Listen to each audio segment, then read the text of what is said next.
काय हो मंडळी, तुम्हाला सुद्धा तेच प्रकारची भजी खाऊन कंटाळा आलाय का? तर करायचं काय आहे, 3 कांदे घेतलेले आहेत आणि मिडियम साईजमध्ये गोल अशा रिंग्स कट करून घ्यायच्या आहेत.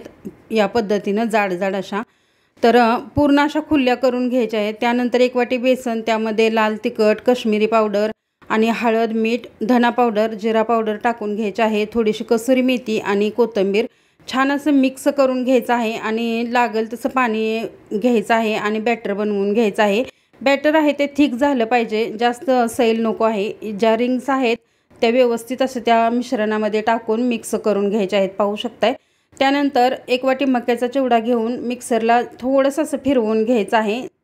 त्यानंतर ज्या रिंग्स आहेत त्या व्यवस्थित ह्या मिश्रणामध्ये डिप करून घ्यायच्या या पद्धतीनं. त्यानंतर तेल गरम झालेलं आहे आणि ह्या रिंग्स आहेत त्या मिडियम आचेवरती फ्राय करून घ्यायचा आहे. जास्त गॅस आहे तो हाय करू नका, नाही करपलं जाईल.